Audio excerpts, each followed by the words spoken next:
Look at this document. It is parchment, stiff with age, smelling faintly of iron and dust. The ink is faded, but the handwriting is precise, terrifyingly precise. It was written on February 11th, 1462, from a fortress in Giurgiu. Listen to the words. I have killed peasants, men and women, old and young. 23,184. Turks and Bulgarians. Stop! Look at that number again. 23,084. Not about 20,000. Not a massive army. He counted them. He counted the heads. He counted the ears. This wasn't a battle report. It was an invoice. And that is why this story is dangerous. If you are here for vampires, for capes, for myths, turn this off right now, because we are about to discuss something far worse. We are going to discuss the medical reality of invasive anatomy. We are going to talk about the physics of a rounded wooden stake entering the human body. We are going to talk about grease, about the displacement of the liver and lungs, about the engineering required to keep a human being alive for 3 days while they are impaled. If you have a weak stomach, or if you believe history is a fairy tale, leave. For the rest of you, welcome to the calculus of hell. Close your eyes. I want you to leave the room you are sitting in. Leave the comfort of your chair. We are going back 600 years. It is June 1462. You are standing in the middle of a dirt road in Wallachia, roughly 40 miles north of the Danube River. The first thing you notice is the heat. It is oppressive, a physical weight pressing down on your shoulders. The air is thick, shimmering, with a haze that distorts the horizon.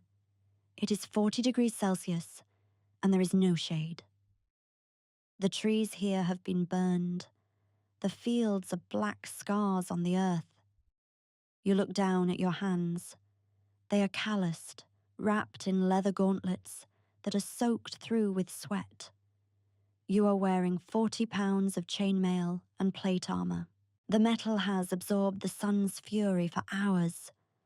It feels like you are wrapped in a heated iron sheet that is slowly cooking you alive. You are a janissary. You are a member of the elite, the Sultan's personal guard, the most feared infantry unit on the face of the earth.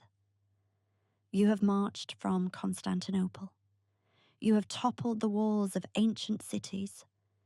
You have seen empires crumble before your discipline. But right now, you are not thinking about glory. You are thinking about the empty leather flask hanging at your belt. You run your thumb over the dry, cracked surface of the water skin. You are thirsty. A thirst that starts in the back of the throat and spreads like a fever into your mind. But you cannot drink. You passed a village 3 miles back. The wells were there. The water looked cool and inviting. But floating in the darkness of the shaft were the bloated carcasses of pigs and dogs, their bellies split open to release disease into the water table. Or perhaps it was arsenic. You don't know, and you are too disciplined to risk it. Vlad has poisoned everything.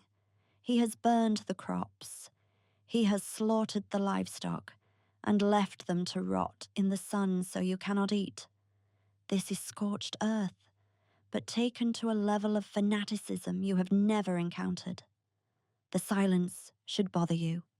There are no birds, no crickets, just the rhythmic crunch of thousands of boots on dry, dead earth. But the silence isn't what makes your skin crawl. It is the smell.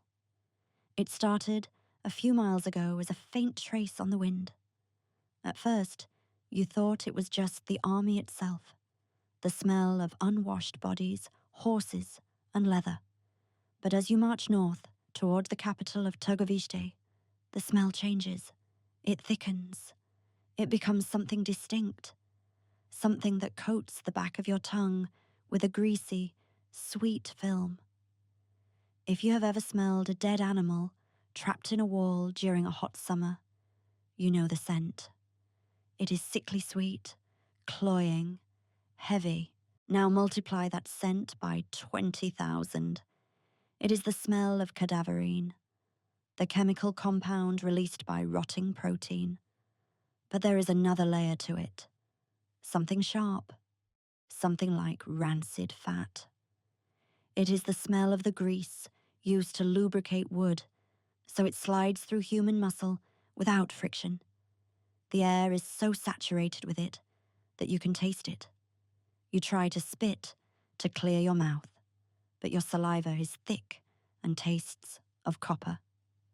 The man marching next to you, a veteran of the Bosnian campaigns, pulls his scarf up over his nose. It doesn't help. The smell isn't just in the air. It feels like it is inside your pores. It is clinging to your clothes. You look at the horizon. The heat haze is playing tricks on your eyes. You see shapes rising from the ground, tall, thin lines, like a forest of dead trees stripped of their branches. But trees don't sway like that. Trees don't have dark, heavy fruit hanging from their trunks. Your column slows down. The horses at the front are rearing, their eyes wide with panic. They smell it too.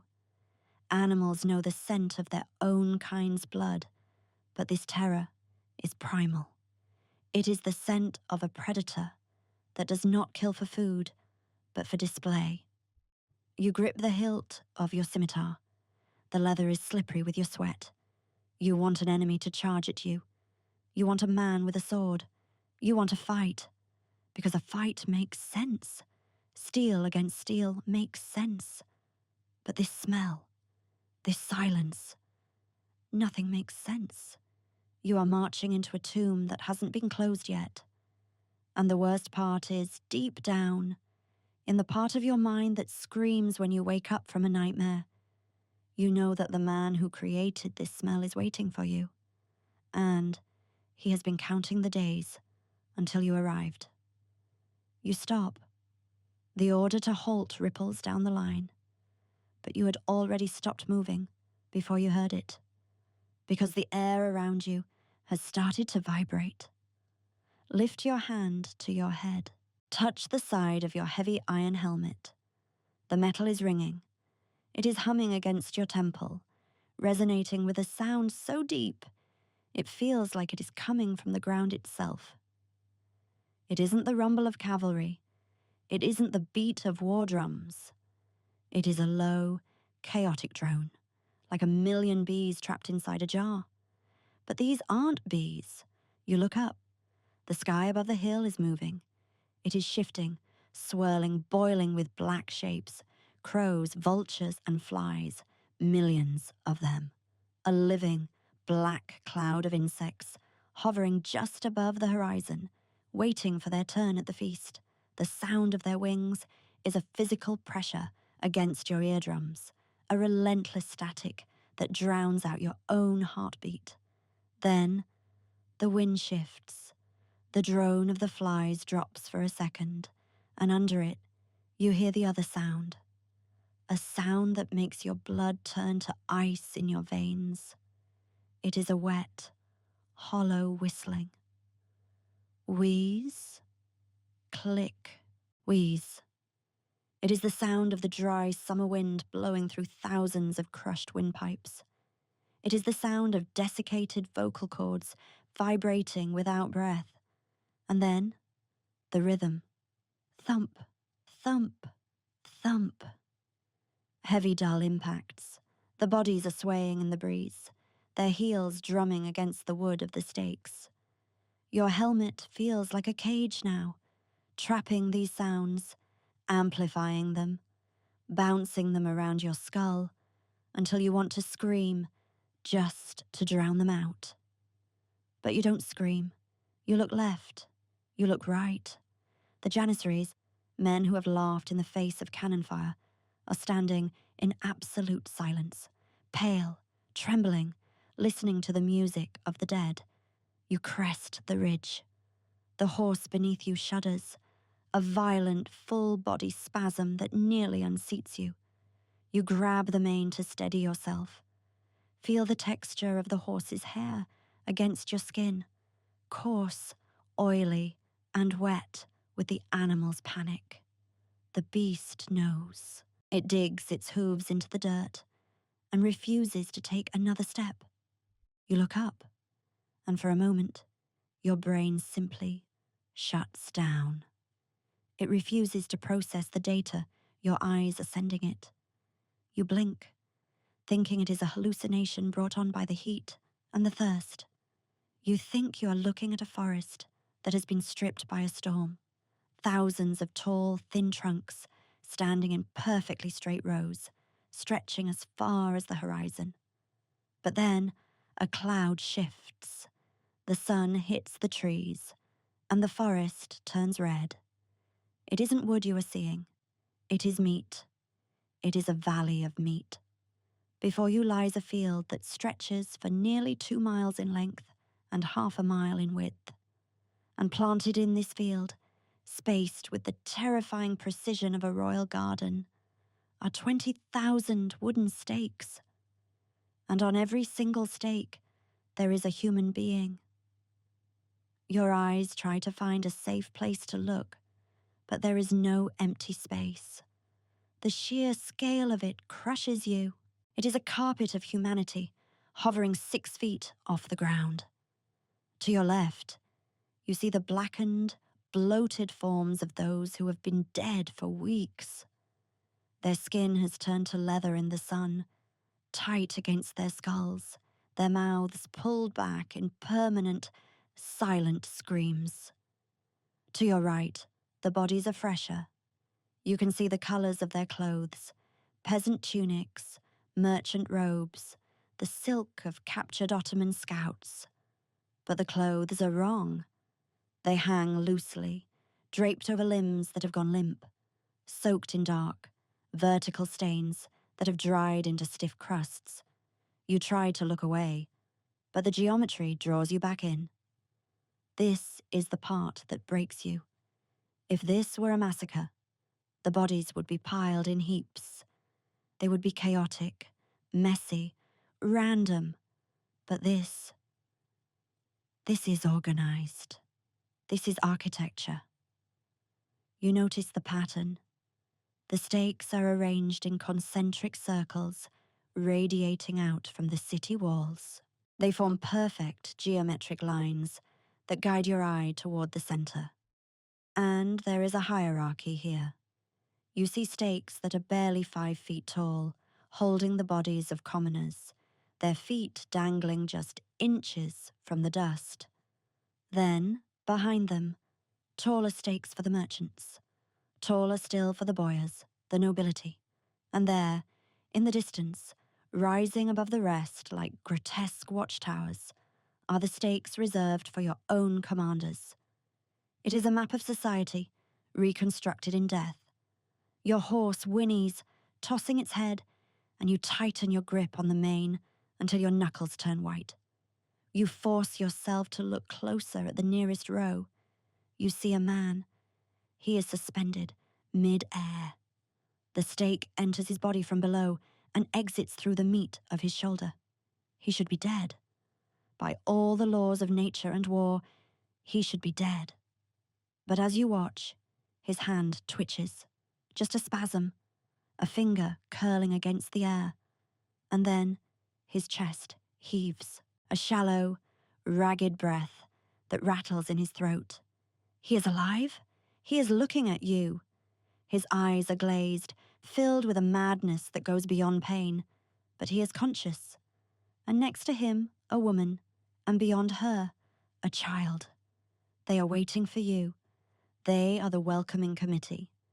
And as the realization hits you that thousands of these people are still breathing, still feeling, still dying in slow motion, you realize that the heat isn't what makes you feel sick. It is the understanding that someone planned this.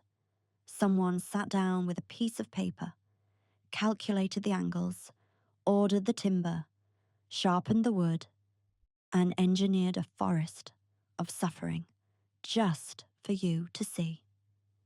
You are not looking at a battlefield. You are looking at the inside of Vlad Dracula's mind. Now, step back. Let the smell of the rotting fields fade. Let the oppressive heat of the Wallachian summer dissipate. Come back to the cool, sterile safety of the present day. Walk over to your bookshelf. Pull down any history book that covers the 15th century. Turn to the chapter on Vlad III. What do you see? You see words like monster, sadist, lunatic. You see the famous German woodcuts of a man with bulging eyes, dining calmly, while heads roll at his feet. It is a convenient story. It is a story that comforts us. We like to believe that true evil is a form of insanity. We tell ourselves that the man who created that forest of bodies must have been broken, hallucinating, possessed by a fever of the mind. Because if he was crazy, then he isn't like us. If he was crazy, then this was just a random spasm of violence, a freak weather event in human history that we can dismiss. But that is a lie. And it is a lie that protects you from the much colder, much sharper truth. Madness is chaotic. Madness screams at the walls. Madness forgets where it put its keys, let alone how to organize a complex military engineering project. Look at the logistics required to create the scene you just witnessed. Think about the bureaucracy of it. To impale 20,000 people, you need 20,000 stakes. That is a massive deforestation effort. You need teams of lumberjacks working shifts in the mountains. You need carts to transport the timber down to the valley. You need to strip the bark. You need to sand the wood so it is perfectly smooth. Remember, splinters would cause shock and kill the victim too quickly, and that would ruin the show. You need barrels of animal grease to lubricate the tips. You need ropes, pulleys, oxen, and teams of strong men who have been trained in the specific anatomy of the human pelvic floor. You need a supply chain. You need a budget. You need middle management to oversee the installation. Listen closely. Can you hear it? Not the screams. Listen to the sound of a quill pen scratching against a piece of parchment. Scritch, scratch, dip. That is the true sound of this massacre. It wasn't the roar of a beast. It was the quiet, rhythmic scratching of a pen signing a work order. Vlad didn't do this because he lost his mind. He did it because he ran the numbers. He was a mathematician of death. Here is the equation he was solving. It is a simple problem of resources. On one side of the ledger, you have Sultan Mehmed II, the conqueror of Constantinople, the man who brought down the Roman Empire. He is marching with an army estimated between 60 and 90,000 men. They have cannons that can shatter city walls. They have the Janissaries, soldiers bred for war since birth, armed with the finest steel in the world. On the other side of the ledger, you have Vlad. He has, at best, 20,000 men. Most of them are peasants. They are armed with axes, rusty swords, and farming tools. They are tired, hungry, and terrified. In a conventional battle, on an open field, Vlad's army isn't just defeated. It is erased. It is a mathematical impossibility to win. The variables do not add up, unless you change the variables. Vlad understood something that modern psychological warfare units are still studying today. He understood the ROI, the return on investment, of horror. He asked himself a question. How many enemy soldiers do I have to kill to make 10,000 run away? If you kill them with arrows, they die as martyrs. They die brave. Their friends get angry and fight harder. But if you take one man, just one, and you turn his death into a 3-day opera of agony, if you make him scream until his vocal cords snap, if you deny him the dignity of a grave, you don't just kill him, you kill the courage of every man who watches him. You infect their minds. Vlad wasn't painting with blood. He was calculating the exchange rate of terror. He didn't build the forest to kill 20,000 people. He built it to save the trouble of fighting the other 70,000. It wasn't madness. It was efficiency. So, where does a human being learn to calculate the mathematics of mass murder? You don't pick up that kind of curriculum in a Sunday school. You don't learn it from a loving mother. To understand the software running inside Vlad's brain, we have to go back to the moment it was installed. We have to go back to 1442. Vlad is 11 years old. Imagine an 11-year-old boy you know. Maybe your son, your nephew. Now imagine taking that boy, ripping him away from his home, his language, and his religion, and handing him over to the very people who have sworn to destroy his family. This wasn't a kidnapping. It was a transaction. Vlad's father, Vlad II Dracul, was a man trying to survive on the knife's edge between two empires. To keep his throne in Wallachia, he made a deal with the Ottoman Sultan Murad II. The price of peace was simple. Give me your sons. And so, young Vlad and his younger brother, Radu, were ridden south. They crossed the Danube. They left the grey skies of Wallachia for the golden heat of the Ottoman court. And here is where the forensic profile gets interesting. When we think of hostages, we think of dungeons. We think of rats, rusty chains, and bread and water. If they had thrown Vlad in a hole, he might have just died. But they didn't. They did something much more dangerous. They put him in a palace. They sent him to the fortress of Egrigos, and later to the court at Edirne. They gave him silk clothes. They gave him tutors. They fed him the finest food. But look closely at the eyes of the servants who poured his wine. They weren't serving a prince. They were guarding an asset. Vlad wasn't a guest. He was collateral. He was a living insurance policy. If his father stepped out of line back home, Vlad's head would be removed. Imagine living every single day of your adolescence, from age 11 to 17, with a sword hanging over your neck by a single thread. Every morning you wake up, you check to see if the thread has snapped. That level of cortisol, that constant bath of stress hormones, rewires a developing brain. It kills empathy. It hyperdevelops the survival instinct. But the Ottomans didn't just torture him with fear, they educated him. And this is the great irony of history. The monster wasn't born in Wallachia, he was manufactured in Turkey.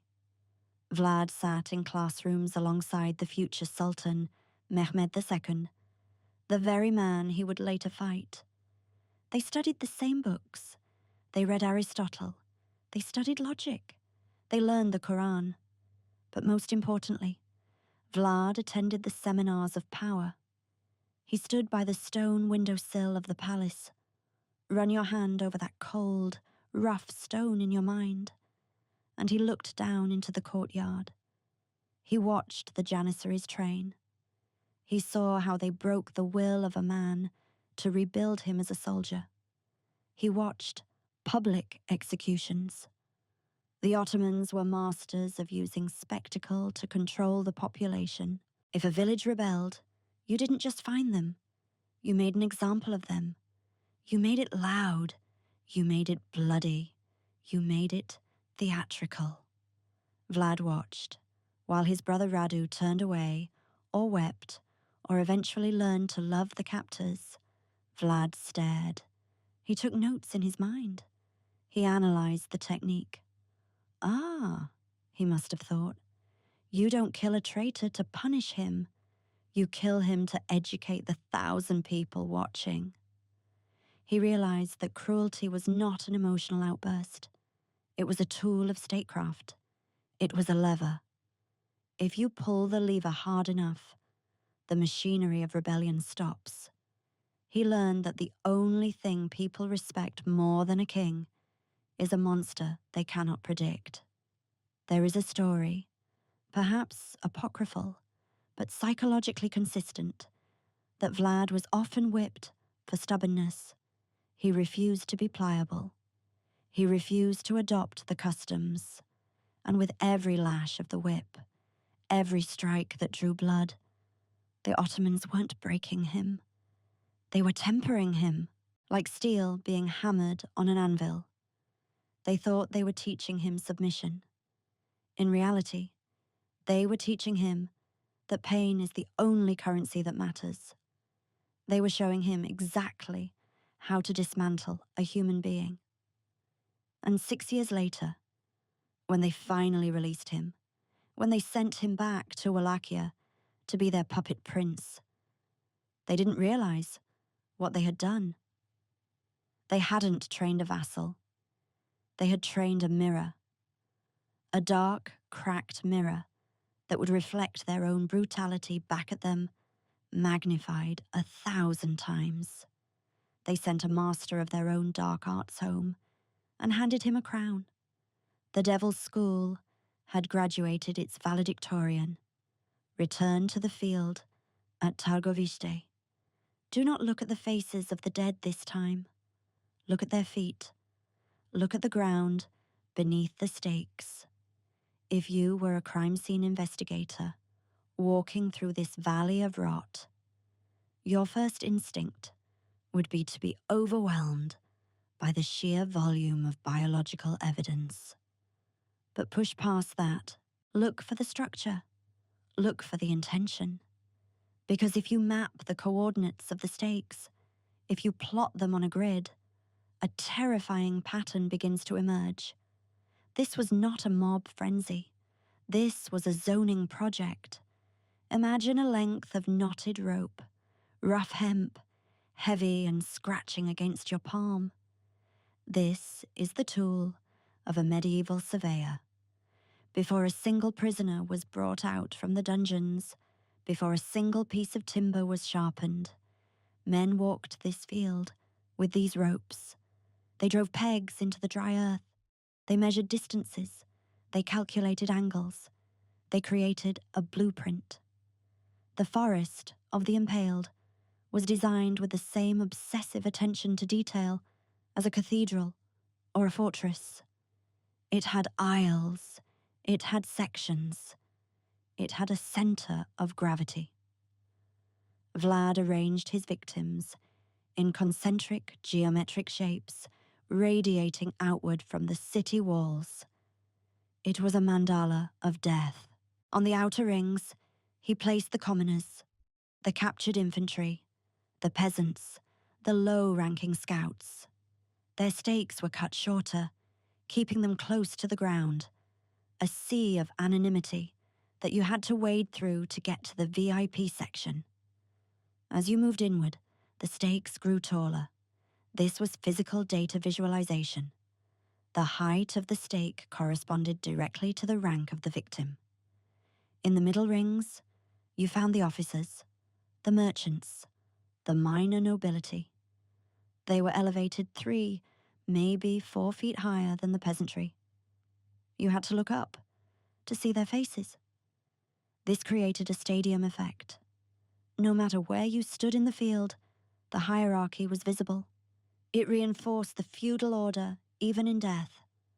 Vlad was telling the Ottoman army, I know exactly who you are.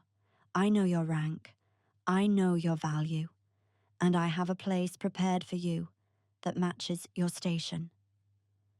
But the true masterpiece of this architectural horror was at the epicenter. At the very heart of the geometric pattern stood the tallest stakes of all. And on the highest one, Towering above the rest, like a perverse monument, was Hamza Pasha. Hamza was not just a soldier. He was a high-ranking Ottoman official, a man of immense power and influence, sent personally by the Sultan to negotiate, or rather, to ambush, Vlad. When Vlad captured him, he didn't just kill him, he curated him. Hamza Pasha was dressed in his finest silk robes. His turban was left on his head, or as some accounts suggest, nailed to it. And he was hoisted onto a stake that was reportedly plated in gold or painted a bright crimson to catch the eye. He was positioned higher than anyone else, looking down on his own slaughtered men. The irony was surgical. The Ottomans were obsessed with hierarchy, with protocol, with the dignity of rank. Vlad gave Hamza exactly what his rank demanded: the highest seat in the house.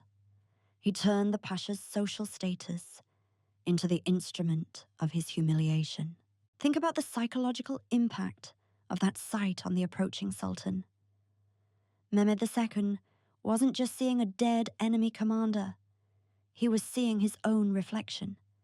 He was seeing the total subversion of his empire's values. Vlad took the rigid structure of Ottoman society, where everyone has a place and everyone obeys the Sultan, and he replicated it in rotting meat. He was saying, "You want order? You want discipline? Look, I have created perfect order. I have categorized them. I have filed them away. Is this not the civilization you wanted to bring me?" This zoning plan served a tactical purpose as well. By placing the high-value targets in the center and elevating them, Vlad ensured that they would be the focal point. The eye is naturally drawn to the apex of a triangle. When the Ottoman soldiers marched in, they couldn't help but look up at Hamza Pasha, and seeing their invincible leader reduced to a scarecrow, dripping fluids onto the dust, shattered the one thing an army needs to function: the belief in the invincibility of their command structure. If Hamza Pasha could end up like that, what chance did a common foot soldier have? The geometry of the field didn't just organize the bodies, it organized the terror, funneling it straight into the eyes of the beholder. Now, we must address the most disturbing aspect of this entire event. It is not the morality, it is the physics. It is the sheer industrial effort required to manufacture this much suffering. I want you to visualize a barrel, a heavy wooden barrel reinforced with iron hoops sitting in the mud. Pry off the lid. Inside, there is a thick, opaque substance. It is animal fat, tallow, rendered from sheep or cattle. It has gone rancid in the heat, smelling of sour milk and old meat. This barrel is not for cooking. It is a munition. It is a necessary component of the impalement machine. Most historians gloss over this. They say, Vlad impaled 20,000 people, as if he just waved a magic wand. But think about the logistics. Think about the work hours. To impale 20,000 people, you first need to cut down 20,000 trees. That is a major deforestation project. You need an army of lumberjacks working in the foothills of the Carpathian Mountains. You need oxen teams dragging the timber miles down into the valley. You need a staging area. And you don't just use raw branches. A raw branch has bark. It has knots. It has splinters. If you insert a rough piece of wood into a human body, the friction will tear the blood vessels immediately. The victim will bleed out in minutes. The show will be over before the audience arrives. Vlad needed them to last for days. So every single one of those 20,000 stakes had to be processed. Imagine the sound of that workshop. The rhythmic shh of iron adzes smoothing the wood, the rasp of sanding stones, men sitting in circles, day after day, polishing the stakes until they were as smooth as ivory. They were crafting these instruments with the care of a carpenter making furniture. Then came the barrels. The tips of the stakes had to be oiled, generously. The grease was essential to reduce the drag, to allow the wood to slide past the internal organs rather than rupturing them. This implies a level of premeditation that chills the blood. You cannot do this in a rage. You cannot do this in a panic. This took weeks of preparation. While the Ottoman army was marching toward him, Vlad wasn't pacing his castle floor, wringing his hands. He was overseeing a factory line of death. He was checking the inventory of timber. He was rationing the grease. He was calculating the tensile strength of the ropes needed to hoist a 200-pound man into the air. He treated the massacre like a construction project. And who did the work? Who were the laborers? In many cases, it was the victims themselves.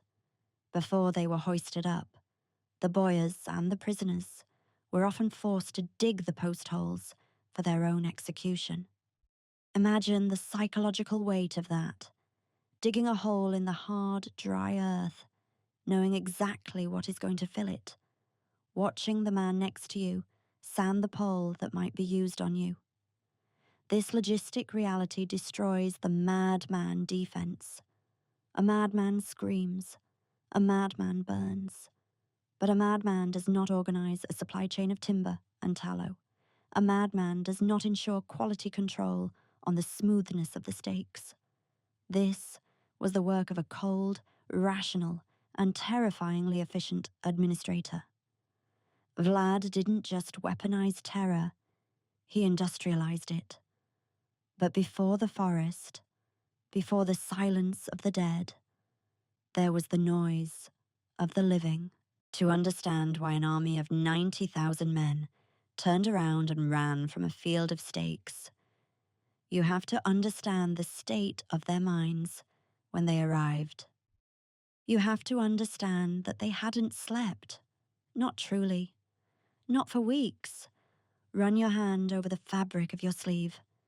Imagine it is not cotton or polyester, but heavy, coarse wool, dyed a deep indigo. This is the uniform of an Ottoman Sipahi cavalryman. Now, imagine you are wearing it, but you are not Ottoman. You are a Wallachian peasant. You are terrified. You are sweating inside this stolen wool, because if you are caught, you die. But you are following a man who tells you that tonight you are going to walk into the mouth of the dragon, and you are going to cut out its tongue. It is the night of June 17th, 1462. The Ottoman camp is a sprawling city of tents near Târgoviște. It is massive. Thousands of fires dot the landscape, like a reflection of the stars. It is the safest place on earth. You are surrounded by the most powerful army in history. There are sentries. There are passwords. There are patrols. The Sultan, Mehmed II, is sleeping in his pavilion, guarded by his janissaries. No one can touch him. And then, the shadows stand up. Vlad did not just attack the camp. He infiltrated it. This is the genius of the night attack. He used the one weapon the Ottomans gave him, their own culture. Remember, he grew up with them. He spoke their language like a native. He knew their customs, their prayers, their military slang. So when he led a small strike force of maybe 7,000 to 10,000 men into that camp, they didn't charge in screaming. They walked in. They dressed in captured uniforms. They carried Ottoman shields. They walked past the outer sentries, and when challenged, they answered in perfect, flawless Turkish.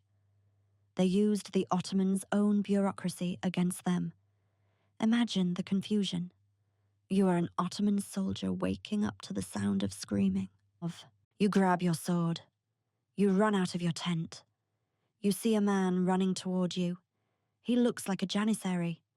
He is dressed like your brother. He shouts a warning to you in your own language.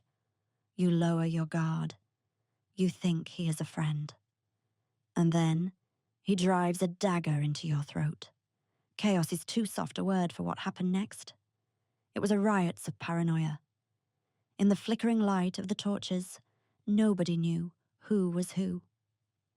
The Wallachians were moving fast, striking and vanishing, setting fires to the tents to create panic.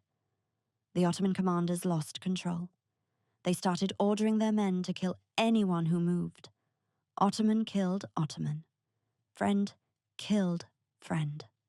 The army began to consume itself. And in the middle of this madness, Vlad was cutting a path straight toward the Sultan's tent.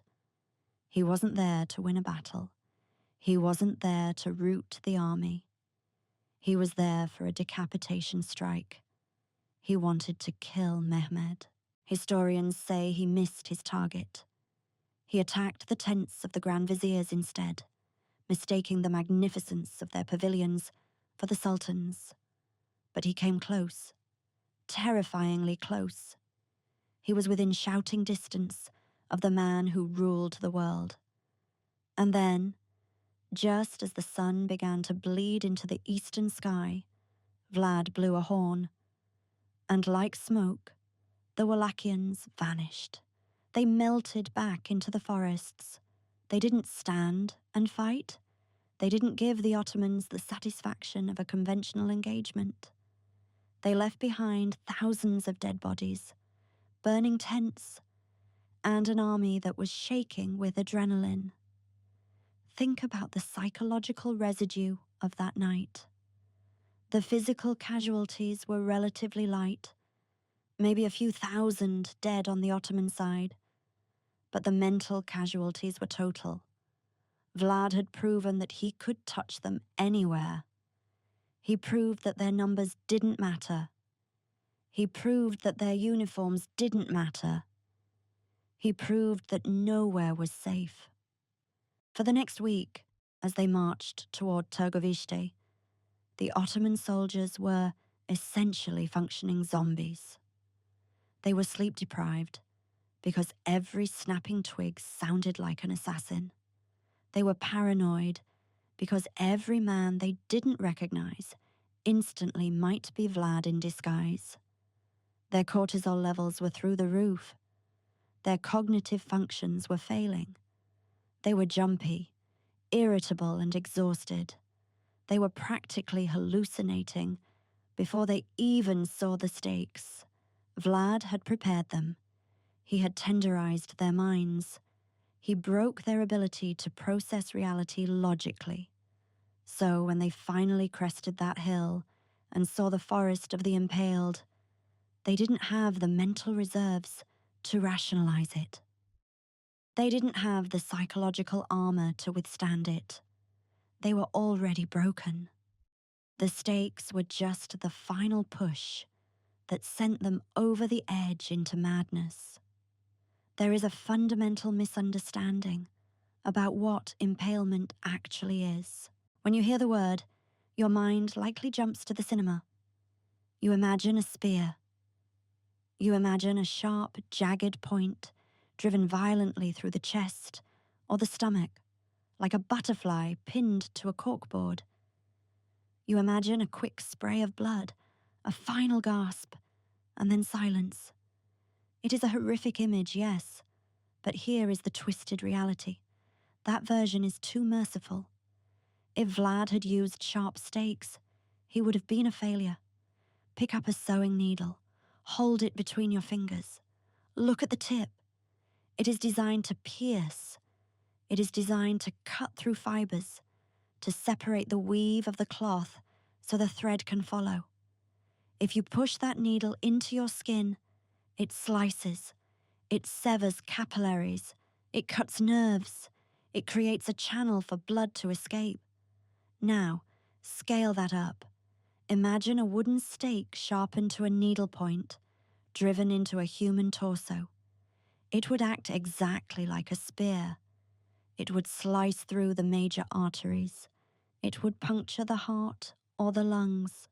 It would cause massive, catastrophic hemorrhaging. The victim would go into hypovolemic shock within seconds.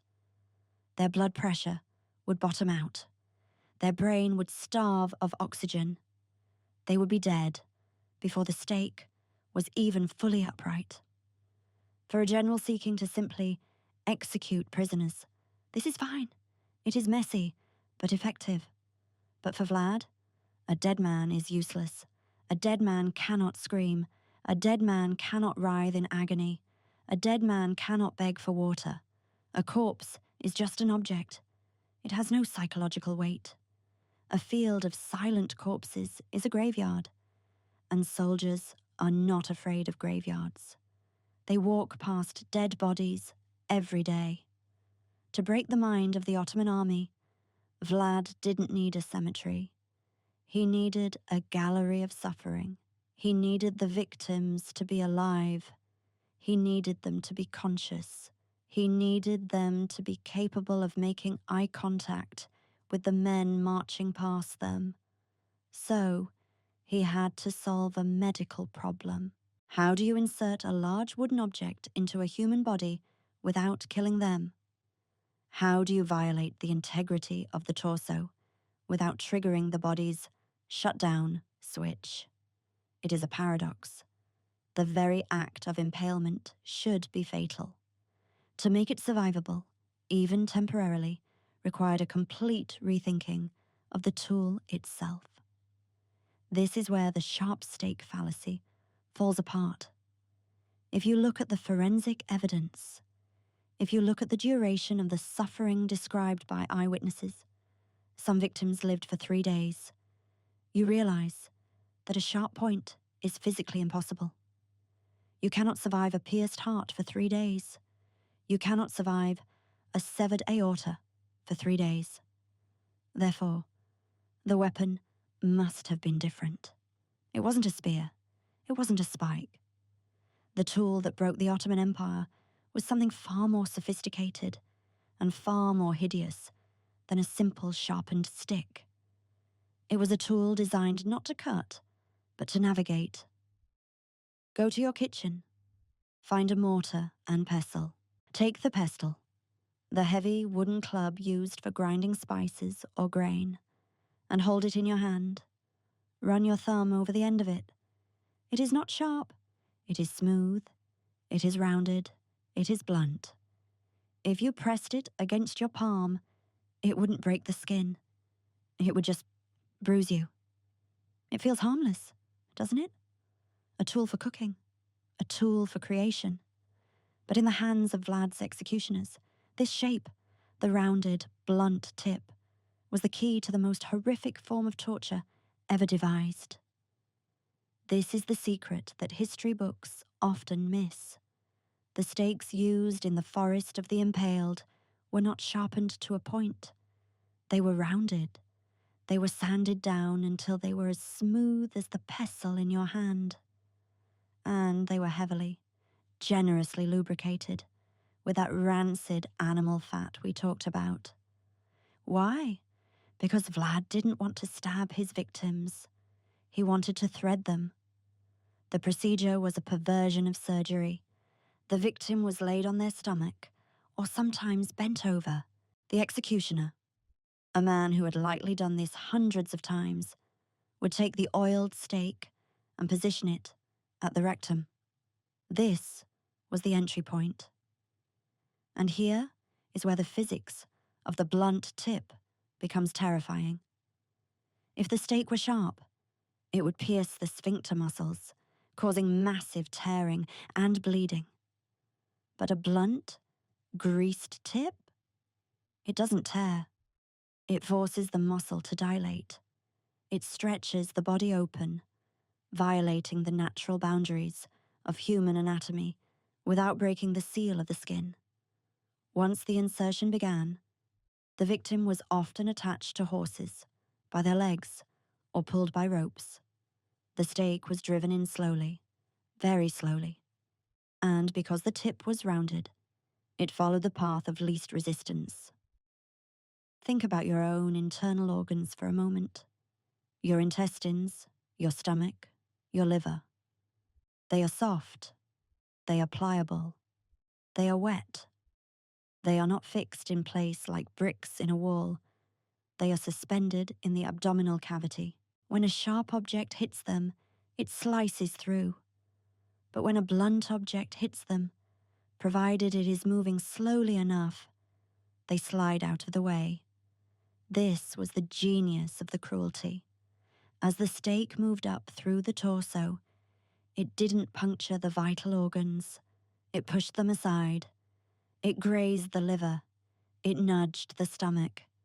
It compressed the intestines against the spine. But it didn't rupture them. The stake acted like a probe, finding a wormhole through the crowded anatomy of the human trunk. Imagine the sensation. You are conscious. You feel a solid wooden beam as thick as a man's arm moving inside you. You feel your own organs shifting, rearranging themselves to make room for the wood. You feel the pressure building in your chest as your lungs are squeezed into a smaller and smaller space. But there is no release. There is no massive gush of blood to lower your blood pressure and send you into unconsciousness. The blunt tip acts as a plug. It seals the internal trauma. It keeps the blood inside. It keeps the pressure high. It keeps you awake.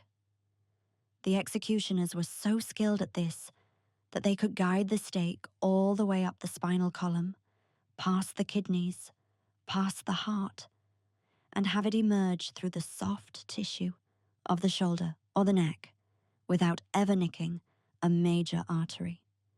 It was an anatomical miracle, a feat of biological engineering, and the result was a human being who was essentially skewered like a piece of meat, yet biologically intact.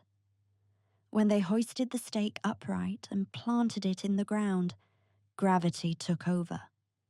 The victim's own weight would slowly pull them down the pole.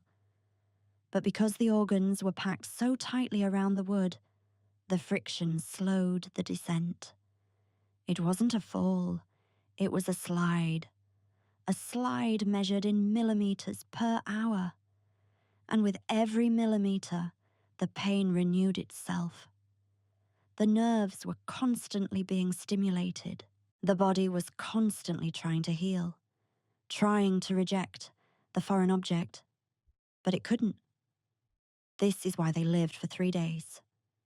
They didn't die from the wound. They died from the exposure. They died because they were stuck in a horrific stasis, trapped between life and death by a piece of wood that refused to let them bleed out. The blunt tip didn't show mercy. It denied it.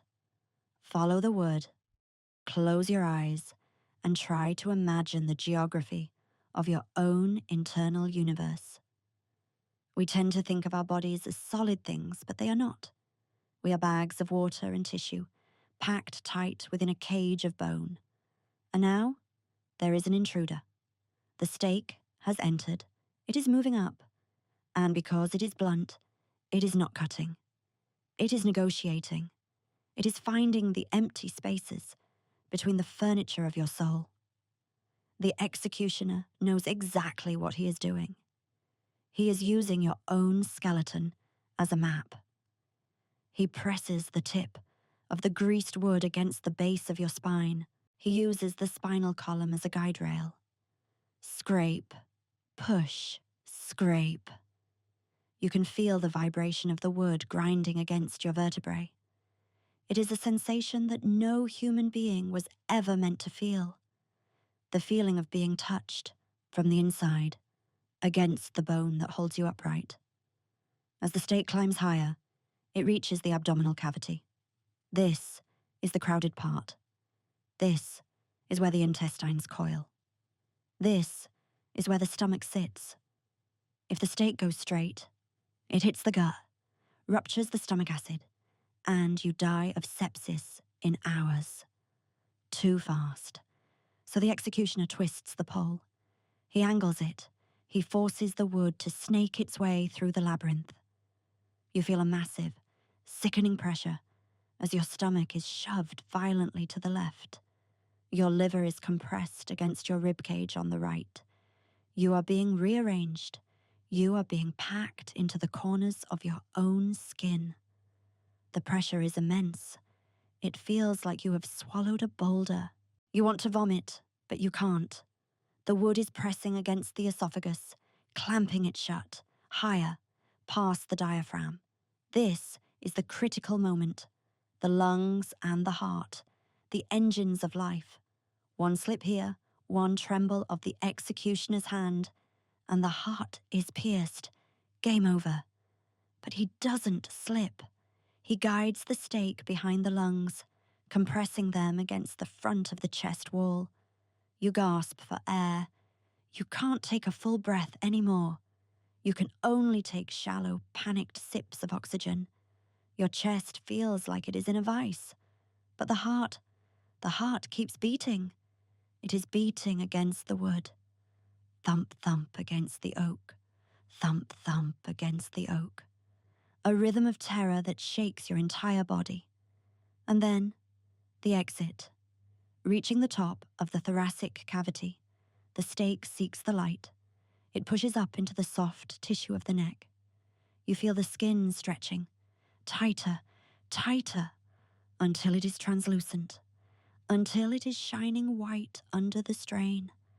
And then, a true pop-pee. The skin gives way. The blunt tip emerges. Usually it comes out through the back of the neck, or just behind the shoulder. Reach up and touch your own collarbone, that hard ridge of bone just below your neck. Imagine looking down and seeing a piece of greased wood, stained with your own fluids, rising out of your body just inches from that bone. You are now a kebab. You are a biological, impossible object, but you are not dead. They hoist the stake upright. They drop the end into a pre-dug hole. Thud. The impact sends a shockwave through your body that makes you black out for a second. But you wake up.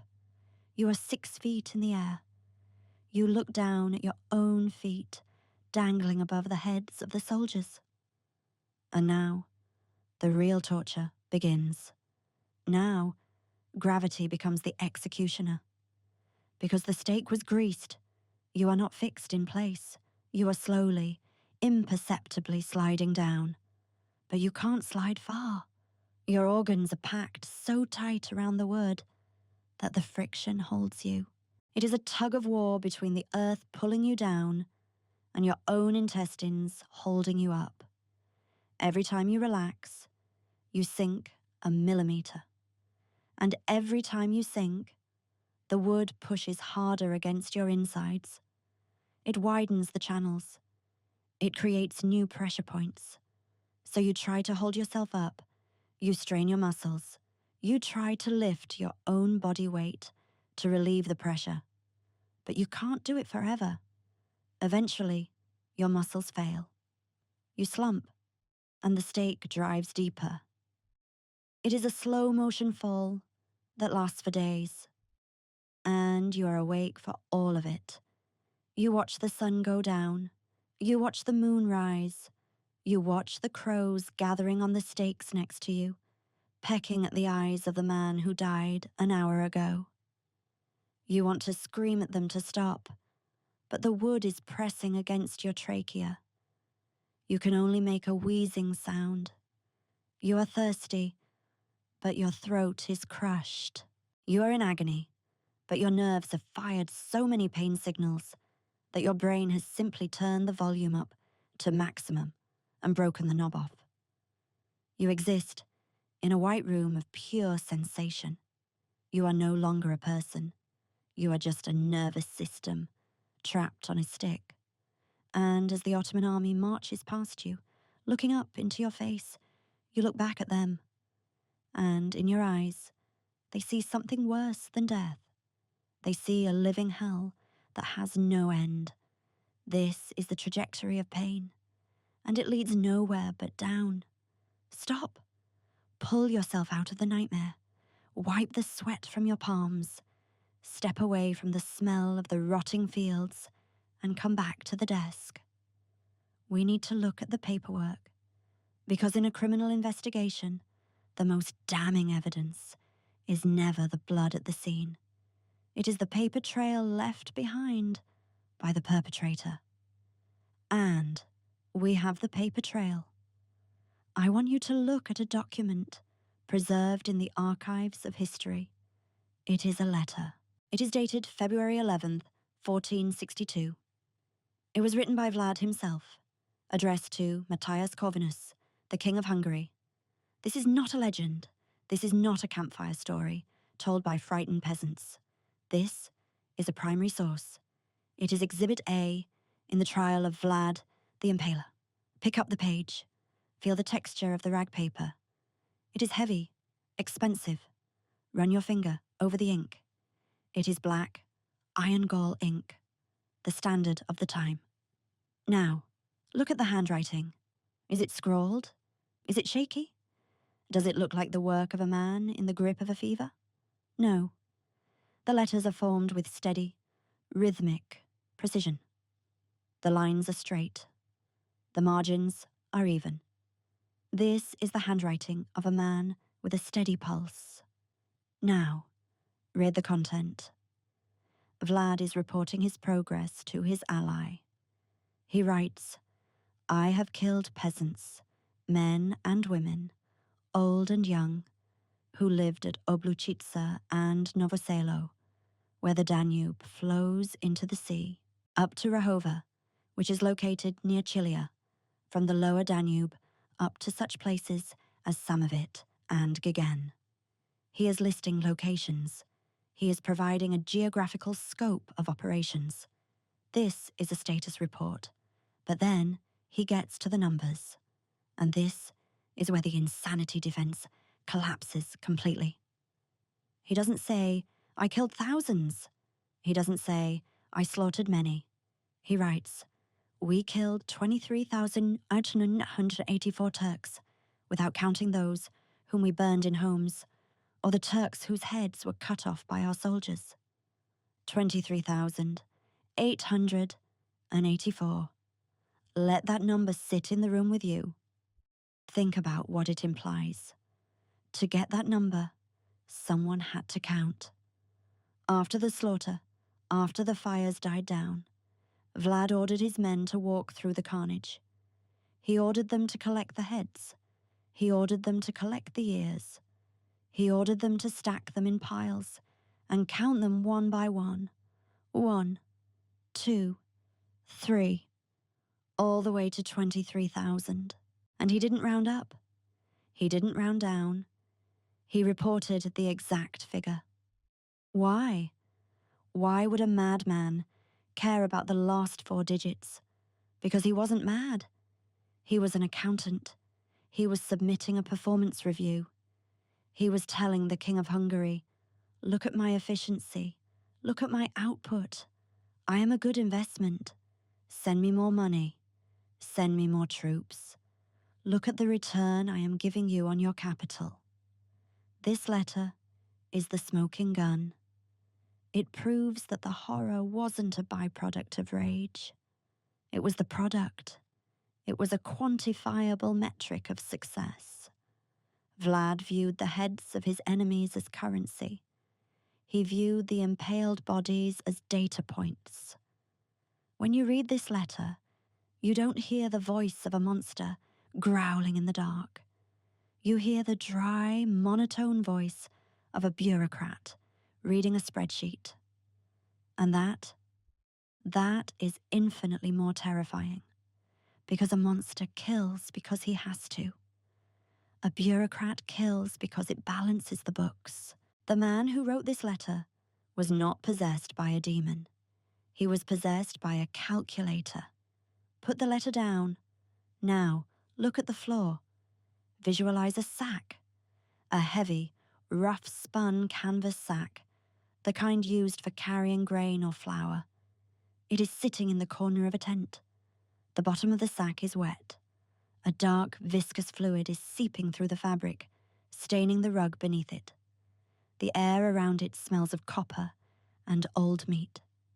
Now, imagine another sack next to it, and another, piles of them. This is the part of the bureaucracy that we rarely talk about, the verification process. When Vlad wrote 23,084, he wasn't guessing. He had the proof.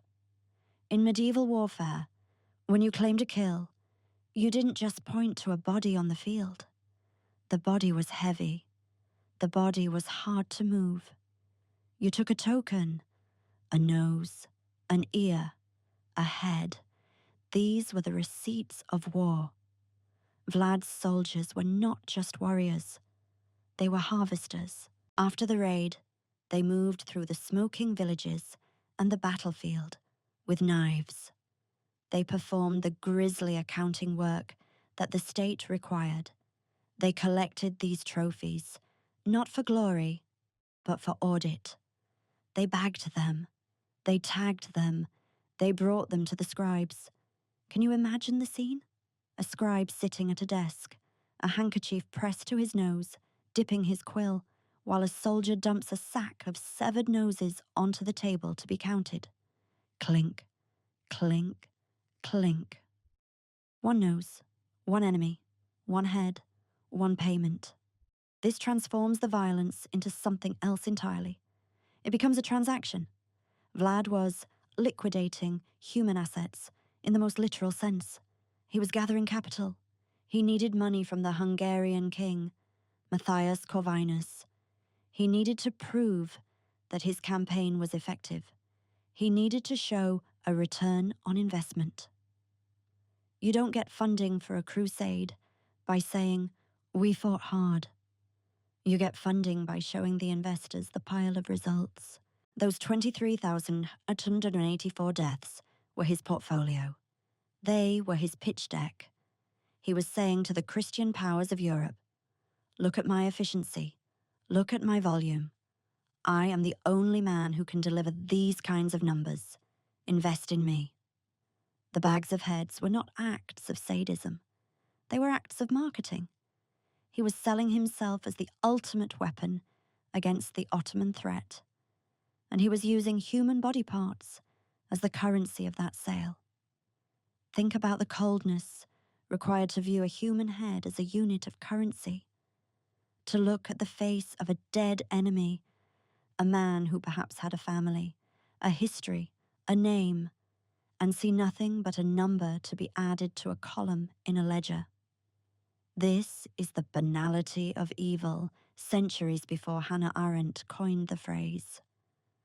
Vlad didn't need to hate the people he killed. He just needed them to add up. He needed the math to work. And the math worked. The King of Hungary was impressed. The Pope was impressed. They sent letters of commendation.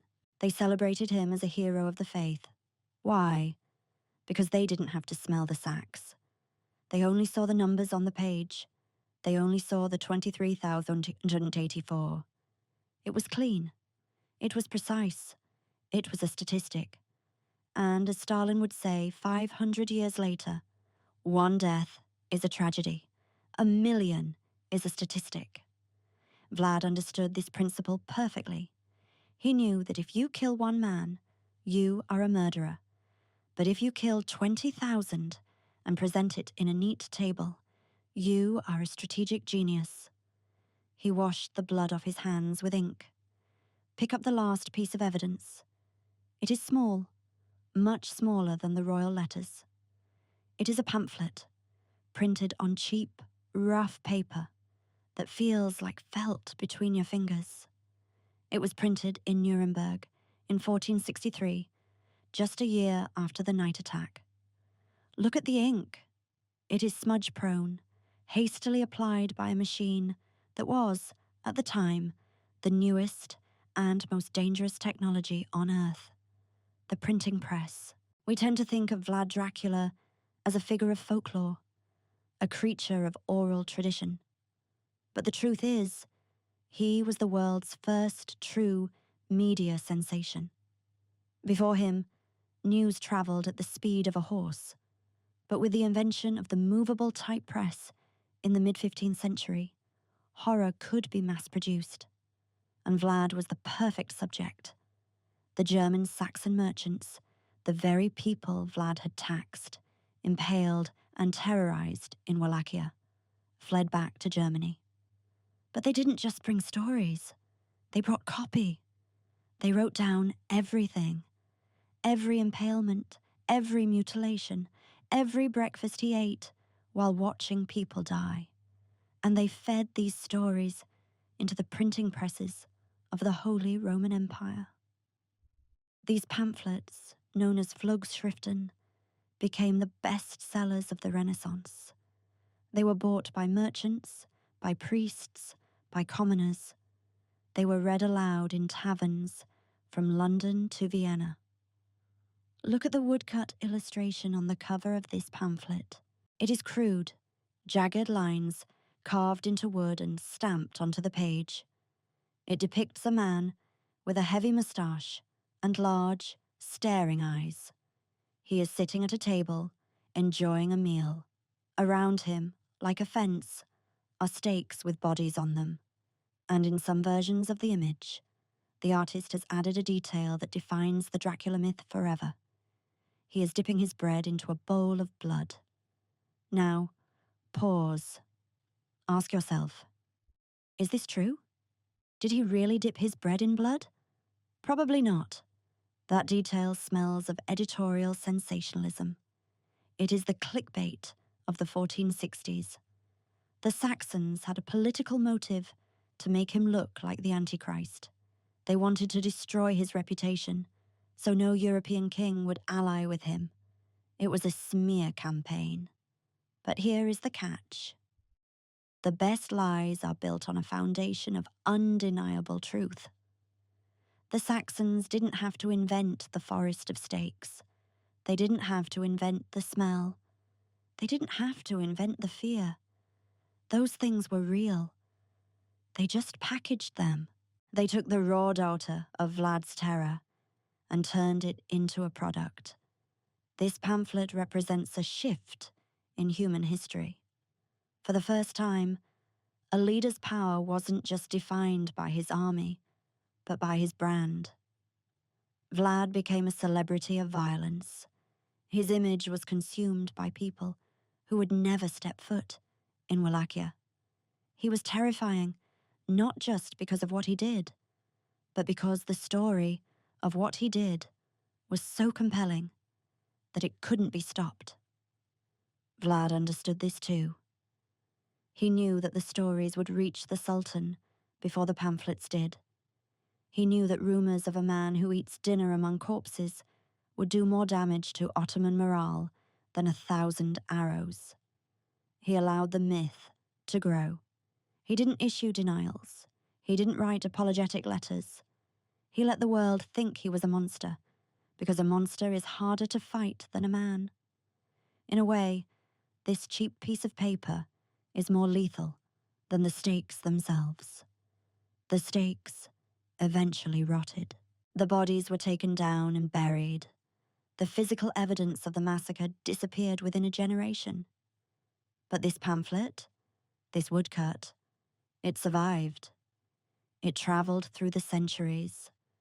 It sat on library shelves until a man named Bram Stoker found it 400 years later. The printing press immortalized the horror. It took a local warlord and turned him into an eternal archetype of evil. The ink on this page is the reason we are still talking about him today. It proves that while you can kill a man with a stake, you can only make him immortal with a story. It is late afternoon. The sun is dipping low over the Wallachian hills, casting long, bruised purple shadows across the valley. The heat is finally breaking, but the air is still heavy, thick with that cloying, sweet scent we talked about earlier. You are no longer a foot soldier. You are no longer a peasant. You are the Sultan. You are Mehmed II. You are 29 years old. You are the man who did the impossible. You breached the Theodosian walls. You ended the Byzantine Empire. You renamed Constantinople. You are the Kaiser Iram, the Caesar of Rome. You command the loyalty of millions. You are riding a white Arabian stallion, a beast of pure muscle and nerve, bred for war. Look down at your hands. You are holding the reins. They are made of braided red leather, stitched with gold thread. They are expensive, beautiful, and strong. But right now, your hands are trembling. Just a micro tremor. You tighten your grip to hide it from your generals riding beside you. You are the shadow of God on earth. You cannot show fear. But your horse feels it. The animal is pinning its ears back, dancing sideways, fighting the bit. It smells the predator. The army has stopped. The great Ottoman war machine, which stretches for miles behind you, has ground to a halt without a single order being shouted. The silence ripples forward from the rear guard to the front. The drums have stopped beating. The marching songs have died in the soldiers' throats. 90,000 men are standing in absolute stillness. The only sound is the wind rustling the dry grass and the creaking of timber. You ride forward. You have to see it. You have to understand why your scouts returned with eyes wide and mouths unable to speak. You crest the final rise. And there it is, the forest. It stretches to the horizon. A sea of vertical lines against the dying light. You have seen death before.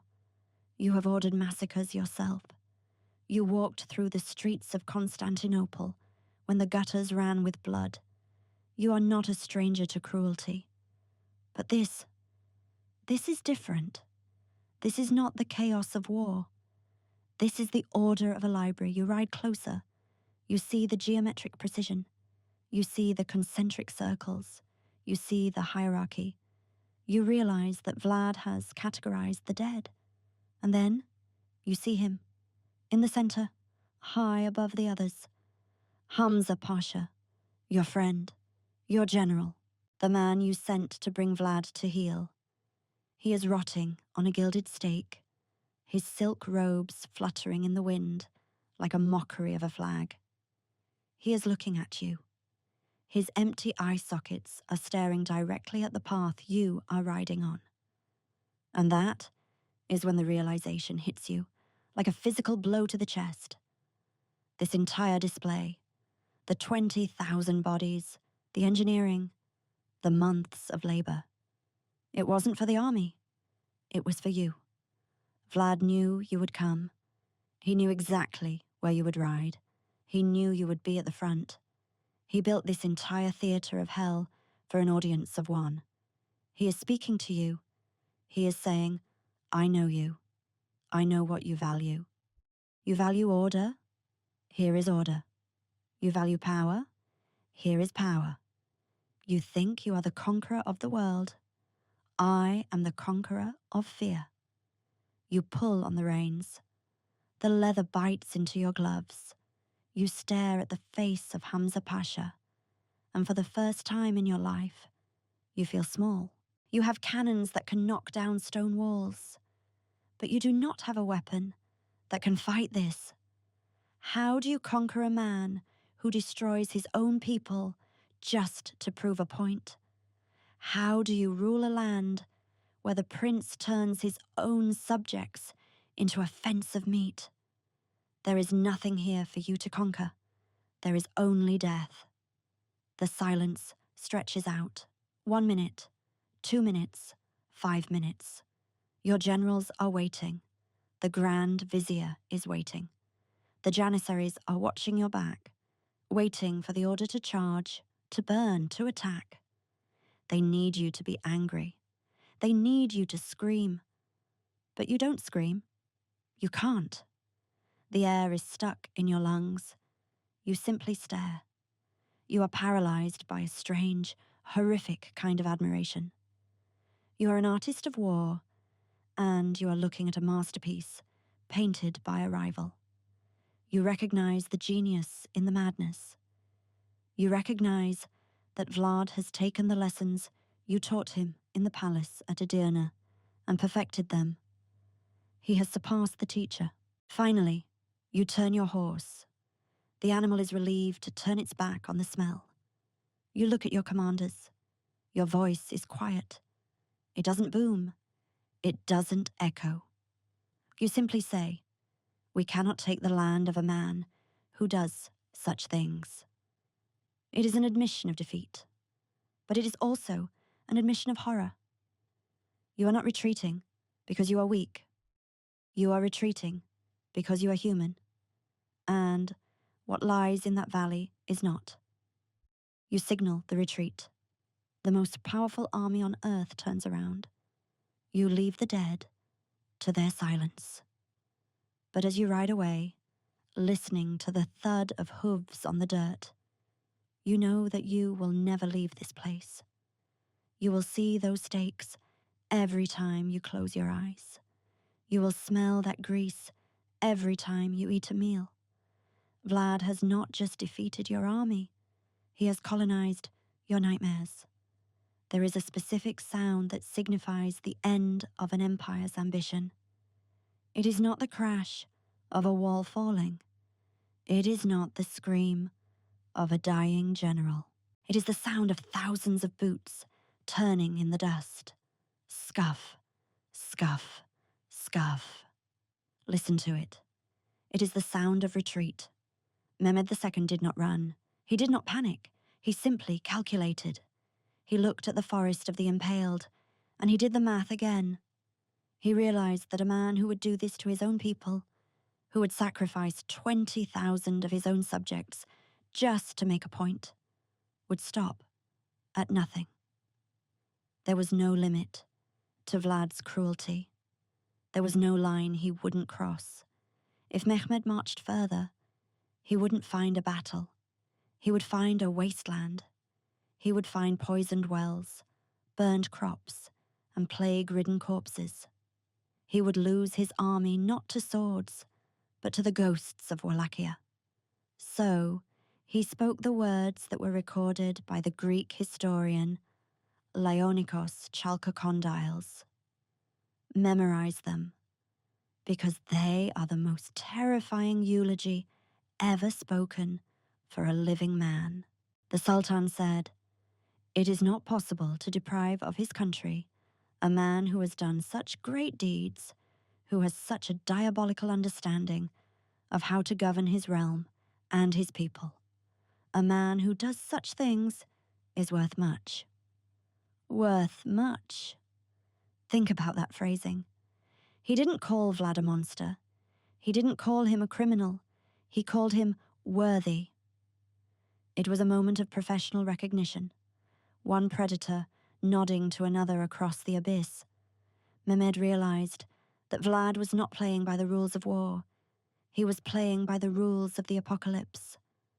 And against the apocalypse, even the Ottoman Empire had no defense. The order was given. The banners were lowered. The horses were turned south. The most powerful military force on the planet, an army that had shattered the walls of Constantinople, turned its back on a tiny principality and walked away. They left the 20,000 bodies rotting on the stakes. They left Hamza Pasha to the crows. They left Vlad standing alone in his capital, victorious. Take a moment to appreciate the magnitude of this victory. Vlad didn't have the numbers. He didn't have the technology. He didn't have the money. He won using nothing but applied psychology.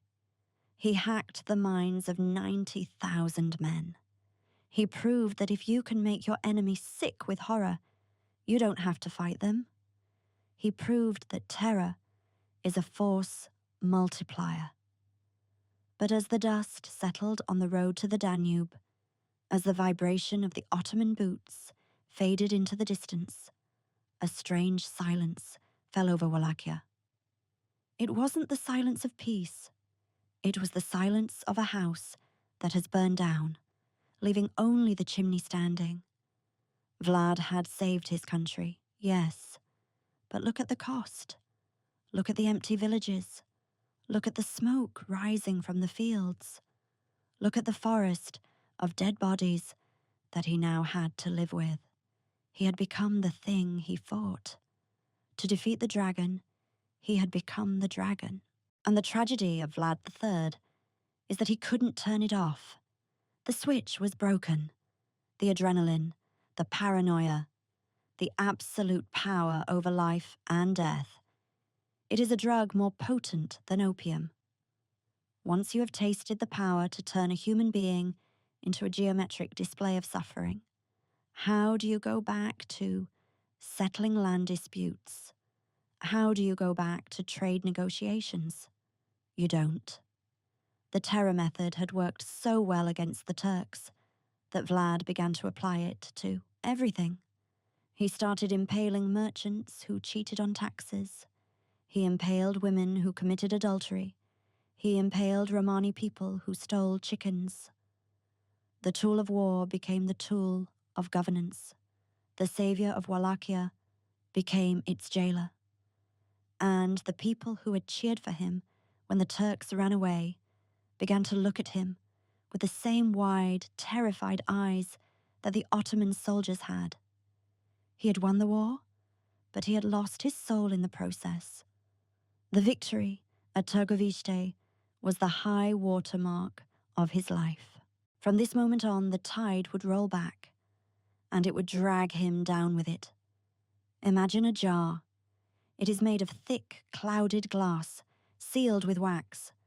Inside, suspended in a golden, viscous liquid, is an object. The liquid is honey. It is sweet. It is pure. It is a preservative used by kings and emperors to keep the decay of death at bay. But the object inside is not a fruit. It is not a delicacy. It is a human head.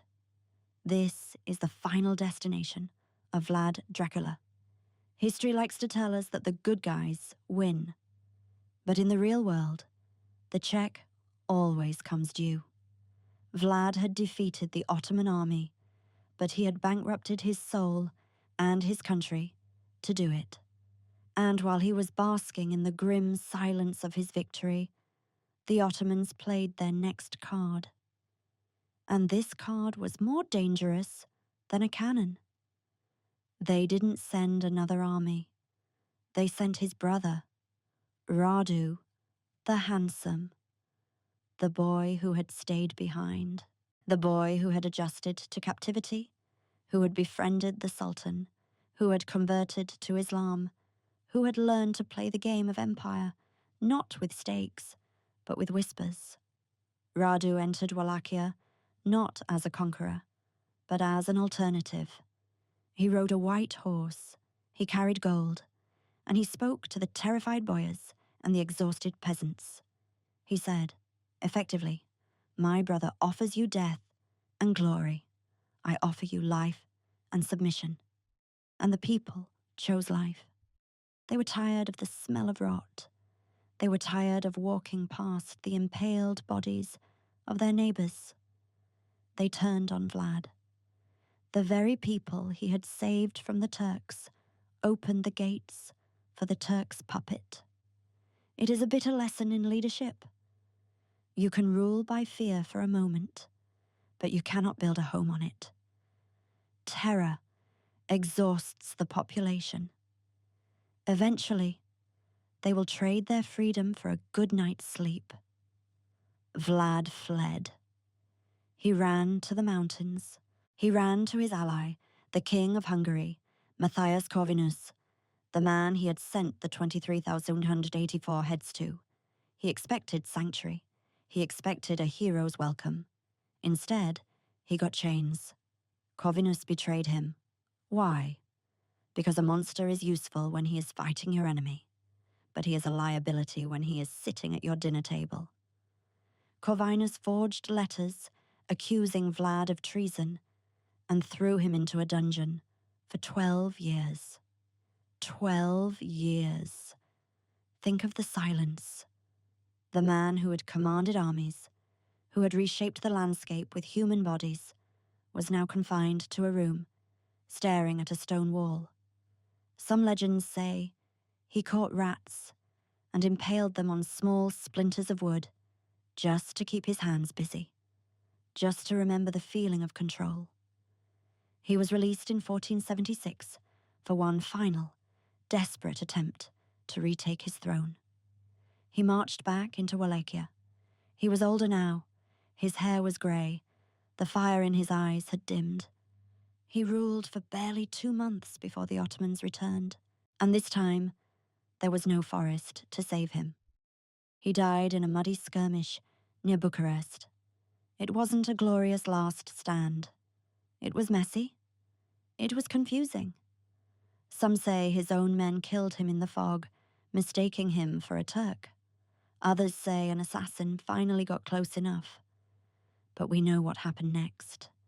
The Ottomans didn't want his ghost to haunt them. They needed proof. They cut off his head. And this brings us back to the jar. To transport a severed head from Bucharest to Constantinople in the winter of 1476 took weeks. To prevent it from rotting, to ensure the Sultan could recognize the face of his nightmare, they packed it in a jar of honey. Imagine the irony. The man who smelled of blood and rancid grease, the man who was the bitterness of the earth, ended his journey preserved in sweetness. When the jar arrived in Constantinople, they pulled the head out. The honey dripped from his moustache. The eyes that had watched 20,000 men die were now cloudy and vacant.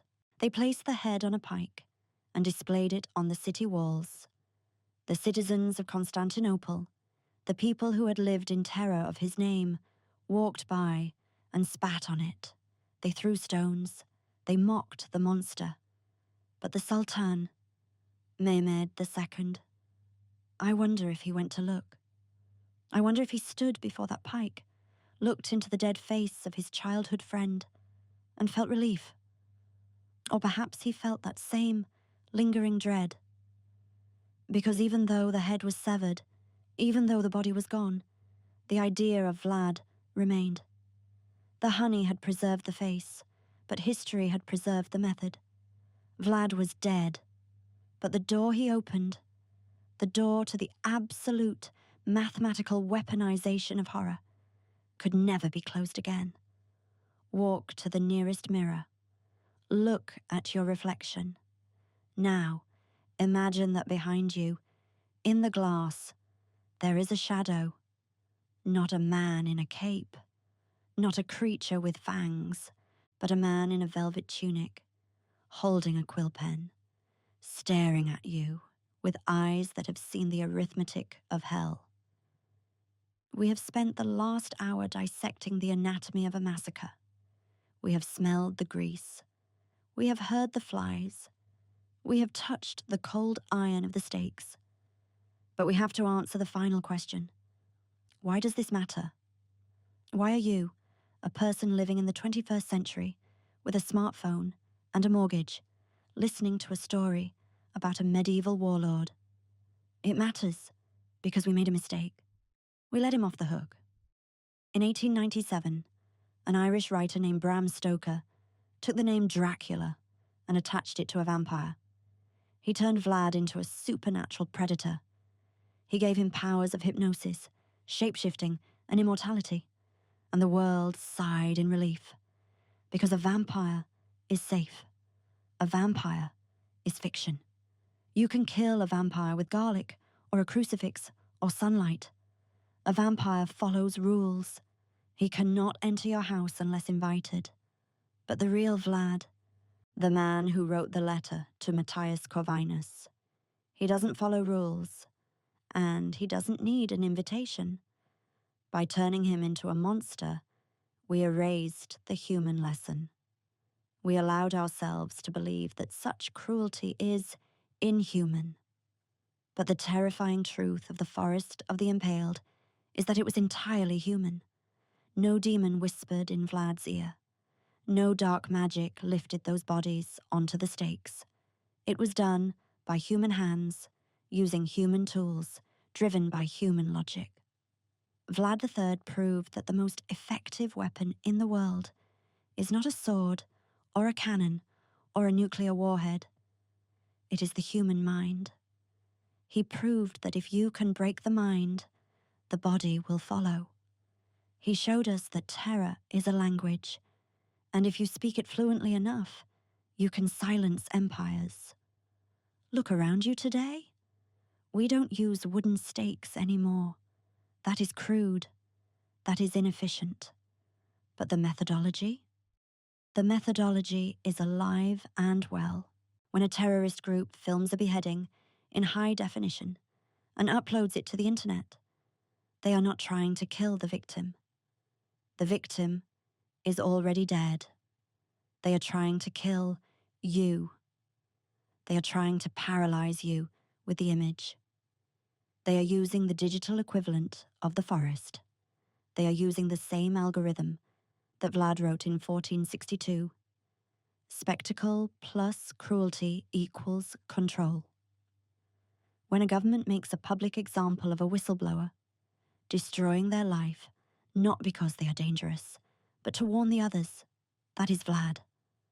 When a corporation dehumanizes its workforce, reducing them to numbers on a spreadsheet to maximize efficiency, that is the echo of the man who counted 23,184 heads. We are not haunted by a ghost. We are haunted by a blueprint. Vlad left us a manual on how to weaponize suffering, and humanity has been reading from it ever since.